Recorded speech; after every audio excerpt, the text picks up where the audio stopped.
அனைவருக்கும் வணக்கம். இப்போ நம்ம என்னத்தை பற்றி பார்க்க போகிறோம்னா திருமணம். திருமணத்தில் நடக்கக்கூடிய அந்த சடங்குகள். ஓகே, அதில் வந்து ரொம்ப இப்போ முன்னுரை பார்த்தீங்கன்னா நான் என்னத்தை போட்டிருப்பேன்னா முன்னுரையில் வந்து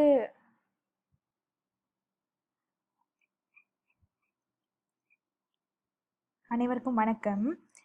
இப்போ நான் வந்து என்னத்தை பற்றி பேச போகிறேன்னா திருமணத்தில் நடக்கக்கூடிய அந்த சடங்குகள் அதை பற்றி தான் பார்க்க போகிறோம்.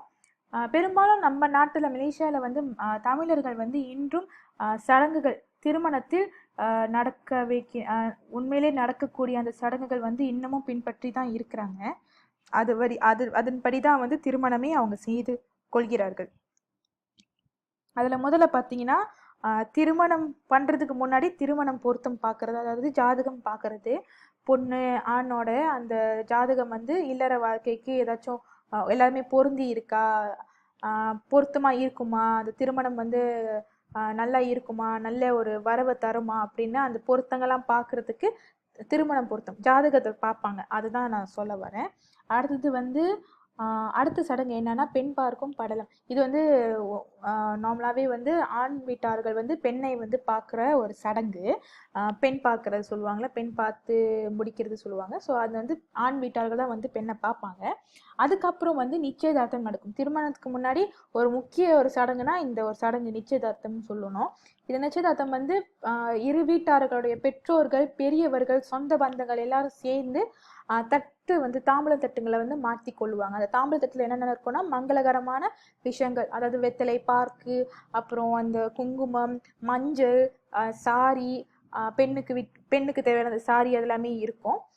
ஸோ இந்த ரெண்டு வீட்டாருமே வந்து தட்டை மாற்றி கொள்ளுவாங்க. பழங்கள்லாம் வச்சு மங்களகரமான பொருட்கள் எல்லாத்தையும் வைத்து அந்த தட்டு வந்து நிரப்பப்பட்டிருக்கும். அந்த தட்டை வந்து இரு வீட்டாரும் வந்து மாற்றி கொள்வாங்க. அதாவது பொண்ணு வீட்டிலேருந்து செஞ்ச தட்டு, அந்த அந்த அலங்கரிச்ச அந்த தட்டை வந்து ஆண் வீட்டுக்கு வந்து அவங்க கொடுப்பாங்க. அதே மாதிரி ஆண் வீட்டார்கள் அந்த தட்டில் என்னென்ன வச்சுருக்காங்களோ அந்த தட்டை வந்து அப்படியே பெண் வீட்டுக்காரங்களுக்கு மாற்றி கொடுப்பாங்க. ஸோ இரு குடும்பங்களும் வந்து தட்டு மாற்றி கொள்வது, அந்த தாம்பலம் தட்டை மாற்றி கொள்வது இது நிச்சயதார்த்தமாக இருக்கும். அந்த நிச்சயதார்த்தத்தில் வந்து இன்னைக்கு இந்த பெண்ணு வந்து இந்த குடும்பத்துலேருந்து இந்த பெண்ணை வந்து அந்த குடும்பத்தில் உள்ள ஆணுக்கு நிச்சயம் பண்ணுறாங்க அப்படின்னு சொல்லி அந்த ஒரு செய்தியை வந்து அந்த அன்னைக்கு படிப்பாங்க.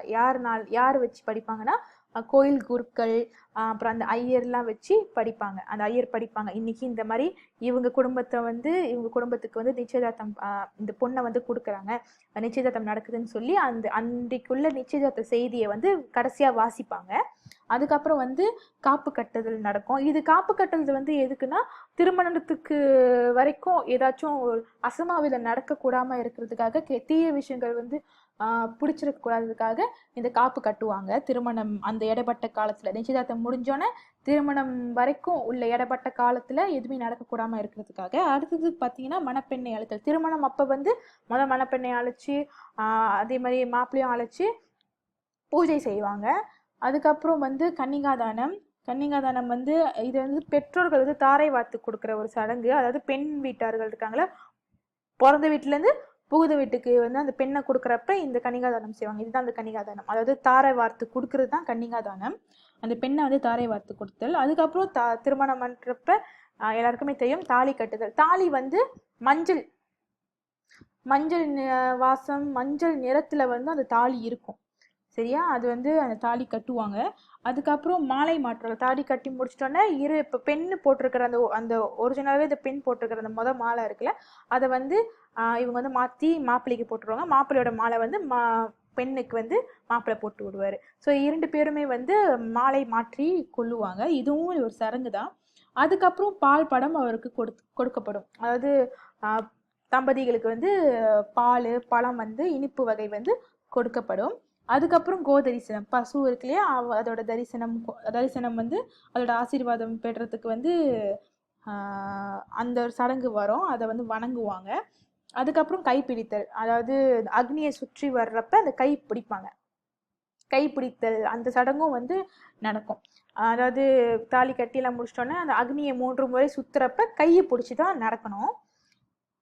அடுத்ததுக்கப்புறம் பார்த்தீங்கன்னா அந்த 7 வாட்டி நடப்பாங்க. பெண்ணின் காலை மணமகன் கைகளால் பிடித்து 7 அடி எடுத்து வைக்கும். அதாவது அம்மியில அந்த பொண்ணு கால் எடுத்து வைக்கிறப்ப 7 நடை நடக்கணும் கரெக்டா. அந்த 7 நடை வந்து அதுக்குன்னு ஒரு ஒரு அர்த்தங்கள் இருக்கு. முதல் அர்த்தம் வந்து வாழ்க்கையில வந்து உணவு குறைவில்லாமல் வாழ்க்கை வந்து சுமூகமா அமையறதுக்கும், அப்புறம் உடல் வலிமை, அப்புறம் 3வது அடி என்ன பொருள்படுதுன்னா விரதம் எடுக்கிறப்ப நல்லதாவே நடக்கணும். அப்புறம் 4வது அடி வந்து சுகமும் மன சாந்தியும் கிடைக்கிறதுக்கு, அப்புறம் நல்ல பிராணிகளுடைய பார்வை படுறதுக்கு, அப்புறம் சகல சௌபாக்கியம் வர்றதுக்கு, கடைசியா 7வது அடி வைக்கிறப்ப அந்த 7வது அடிக்கு என்ன பொருள்னா வாழ்வில் இடம்பெறும் சுபகாரியங்கள் ஓமக்கள் குறைவின்றி நிறைவேற்ற இறைவன் வந்து எப்பவுமே கூட இருக்கிறதுக்காக. அதுக்கப்புறம் கடைசியா 7வது அடி எடுத்து வச்சுட்டோன்னே அம்மி மிதிப்பாங்க. அம்மி மிதிச்சுட்டு அந்த மாப்பிள்ளை வந்து அந்த பெண்ணுக்கு வந்து மெட்டி அணிவிப்பாங்க.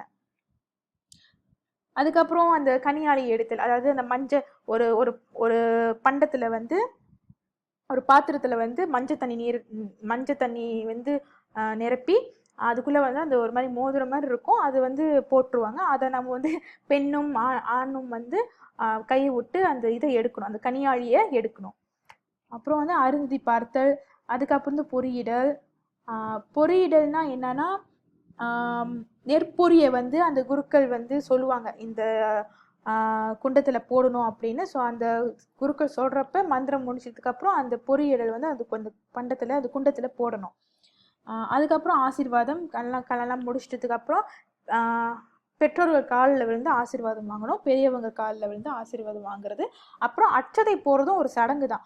இந்த அச்சதை இல்லாம வந்து மேமாங்க கல்யாணம் இருக்கவே இருக்காது. ஸோ அச்சதை வந்து உண்மையிலேயே ஒரு முக்கியமான ஒரு பகுதின்னு சொல்லலாம்.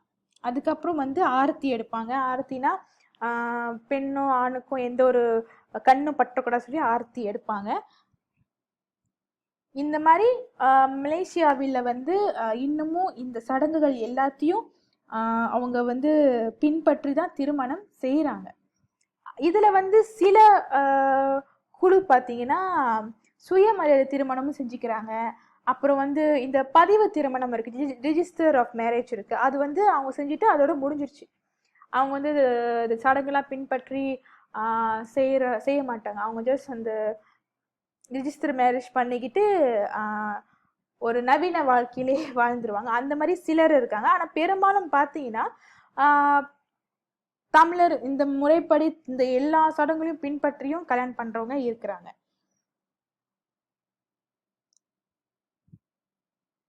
நன்றி.